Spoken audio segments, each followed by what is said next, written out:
Hi, I'm John, the Bearded Pentecostal, and today we're going to be looking at the Spirit of God in the Old Testament. And in particular, we're going to be looking at the Spirit of God in Genesis 1 and 2, in the first two chapters of the Bible. And we're going to be exploring how the Spirit is involved in creation, but not only creation, but also then the formation and the bringing to life of humanity. So join me as we explore the Spirit in the Old Testament. So we're going to start off with Genesis 1 verse 2, which says, "The Spirit of God was hovering over the waters of the deep." So the first question we should ask then is, well, what does this passage tell us about the Spirit of God? And there's quite an interesting image that's created here. You have this idea of the waters of the deep. And have you ever been out on a boat in the middle of the ocean and you can't see any land anywhere? You're just right out in the middle of the water. And it can feel like you're in a desert. All right, there's too much water out in the middle of the ocean compared to not enough water in the desert. And that is, this water is quite desolate, it's unhospitable, and it's chaotic. So we have this image of the earth being chaotic, inhospitable, and there's no life being in this water, in this water that's covering the earth. And yet we have the Spirit of God. In contrast to this inhospitable waters of the deep, we have the Spirit of God hovering, being attentive. And this shows us that the Spirit of God has some sort of creative function in this verse. It's contrasted with the chaotic, inhospitable waters of the deep, where the Spirit of God is about or is preparing to bring life. So we have this contrast between the Spirit of God, which is bringing life, which is being attentive, and the waters of the deep, which is chaotic. And then we should ask a second question. What does it mean that the Spirit hovers? We've got this Spirit, we've got this chaotic water, and the Spirit is hovering over the waters of the deep. And there's a couple of things we could note about this idea of hovering. The first is that in verse 1, God is portrayed as this transcendent God. This God that is almost separated from the heavens and the earth.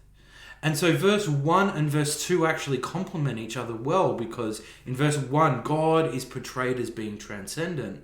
And then in verse 2, we see the Spirit of God is being portrayed as immanent. That is close to creation. So we see the holiness of God in verse 1, but we also see the closeness and the immanence of the Spirit of God in verse 2. That the Spirit of God hovered over creation. Even though creation was chaotic, the Spirit of God hovered over it.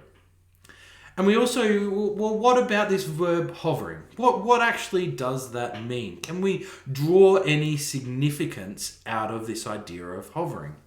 Well, in Deuteronomy 32, verse 11, is actually the only other time in the whole Old Testament where this word hovering is found. And it's used to describe a mother eagle hovering over her nest. And it's describing the Israelites coming out of slavery in Egypt. And it's describing God's protection of them as like a mother eagle hovering over her chicks. And so we see that there's a parallel here. That there is this affection, there is this protection that the Spirit is portraying. In the Exodus, in Deuteronomy 32, it's God that's hovering over Israel to protect them. And here in Genesis 1 verse 2, it is the Spirit hovering over creation, protecting creation, but also nurturing creation, being close to what is about to happen. And then thirdly, it's also important to note that it indicates some sort of preparedness for action. The Spirit is hovering over the waters of the deep. It is in tension. It is ready for action. It's not dull. It's not boring. The Spirit of God in Genesis 1 verse 2 is at the very site of creation, and it is in a state of preparedness for what is about to happen. And so then finally, there's a third question, and that is, well, why does the Spirit hover over deep waters? Is there any sort of added significance that we can attach to this idea of deep waters? What's really fascinating is in the Babylonian creation story, the big bad mother god that wants to kill all the other gods, Tiamat, she is a sea dragon goddess, sort of thing. And in the Babylonian creation stories, Marduk, who's the good sort of god, if you like, combats the sea god, Tiamat, with the seven winds of the earth. And so there's this interesting parallel here going on. We have Marduk using the winds of the earth to fight Tiamat. But here in Genesis 1, there isn't a fight going on. It's showing the supremacy of the Spirit over any sort of other god. Even if there's gods in the sea, in this chaotic sea, the Spirit is hovering over, protecting and controlling whatever's going on in these deep waters. And so we should ask one final question of this verse. And that is, what types of functions does the Spirit have here?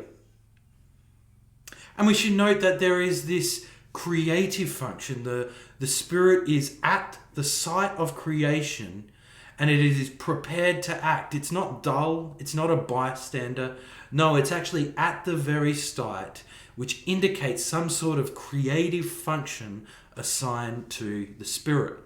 We see the Spirit is also immanent. It's also close. That God is transcendent, yes, but is also close. And that is shown in what the Spirit does here. We also see the Spirit is protective, loving, and full of hope.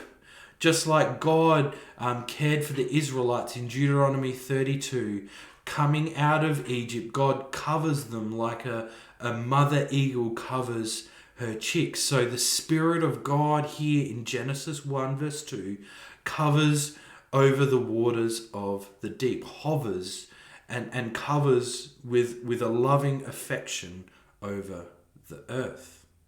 So while Genesis 1 verse 2 is the only time that the Spirit of God is explicitly mentioned in Genesis 1 and 2, actually there is another implicit mention of the Spirit in Genesis 2. And that is in Genesis 2 verse 7, where it says, "Then the Lord God formed a man from the dust of the ground and breathed into his nostrils the breath of life. And the man became a human being." Now, when we're looking at this verse, we should note that actually God creates in a different way. In Genesis 1, what we see is that God creates with his words. He speaks and it comes into being. Whereas in Genesis 2 verse 7, there is a different sort of creating going on. It actually says that God forms the man and then breathes into his nostrils. And so God doesn't speak, but yet there's a different sort of thing going on here. We see that God is breathing, that he breathes into the nostrils of the man. And there's a few interesting things that we can draw out of this passage where God breathes into Adam. Now, the first one is that this is quite intimate. Actually, some scholars, when they're reading it in the Hebrew, say that this is almost parallel to a kiss. That God comes down and is so intimate with humans that it almost is quite similar to a kiss, that God breathed the kiss of life into Adam. And then secondly, what we should note, that it's self-giving here. That the creation of humans is self-giving. That is, something had to leave God, his breath. God gave his breath so that humans could live. So there is this self-givingness in the creation of humans. And then finally, we also note that this transcendent God that we see in Genesis 1 is contrasted or complemented with the quite personal God in Genesis 2. God forms humans out of the dust of the ground. Almost, you can see it with his hands, although God doesn't have hands, but he forms humans with from the dust of the ground and then breathes the breath of life into Adam. Now, one of the questions we should ask when we're thinking about the Spirit of God in the Old Testament is, does this breath represent the Spirit of God? That we have the breath of God in us, and is that actually a divine spirit? Now, we don't see any sort of conclusive answer in Genesis 2 verse 7. But what we do see is that in the rest of the Bible, so for instance Psalms 104 or Ezekiel 37, there is this close connection between humans living, or even all of the animal life living, and the Spirit of God. And so because it is so prominent in the rest of the Old Testament, we can actually almost infer or bring that meaning here and see that this breath, yes, it's the breath of God, but also from the other voices in the Old Testament, and even as we'll see the author of Genesis, that it's the Spirit of God that brings life to the human here in Genesis 1. That this breath of life that comes from God is the Spirit of God. And so as we ponder these two passages, there's a couple of questions that we should consider. The first is, does the Spirit fulfill the commands of God in Genesis 1? Now, this is drawing on a few different elements of Genesis 1 verse 2. Right? We see that God is transcendent, and it's the Spirit that's close, that's immanent with creation. We also see that the Spirit is described as being prepared, right? As hovering, as being attentive and being prepared. And so there's this idea that perhaps actually God speaks, and it's the Spirit that does the actual creating work, that the Word of God and the Spirit of God working tandem in Genesis 1 to perform the creative work that we see described. So the Spirit of God is what is at the site of creation, actually fulfilling or bringing into completion the words of God. And this should lead us to a second really interesting question, and that is, well, what about the Spirit descending upon Jesus in his baptism? You know, it says that the Spirit descended like a dove onto Jesus. And remember, Jesus is in the water at that time. And so there's some really interesting parallels between Genesis 1 verse 2, where we see the Spirit ready for this creative work, and Jesus' baptism, where the Spirit descends and sort of indicates that Jesus is a work of new creation. A work of new creation. And then there's a third question we can consider, and that is human life dependent on the presence of the Spirit of God? That is, if the Spirit is the one actually bringing the words of God into being, if the Spirit of God is the one that's fulfilling the words of God, and this breath that is breathed into Adam is the Spirit of God, then it would indicate that actually there can be no life apart from the Spirit of God. And I know some of you may be skeptical, and this is something that I'm going to explore in the next few videos. What does the Old Testament say about the Spirit of God and its connection to life? Because I think it's actually quite fascinating to explore how the Spirit of God is seen as the epicenter of life. Without the Spirit, there is no life. And then finally, we should also question, well, why did God give us the gift of the Spirit of life? And I think it shows that God is an interpersonal God. That God didn't need us at all, but yet God gives us this gift of life because he wants to be in relationship with us, because he wants to be in communion with us. That God, through the Spirit, establishes fellowship with humans.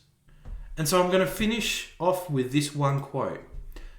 It's from Stephen Schumacher, and he says, "Human life manifests itself as the Spirit's gift. That is, the means of God's self-giving to humankind." Thanks for watching. If you like this video, click like and leave a comment below.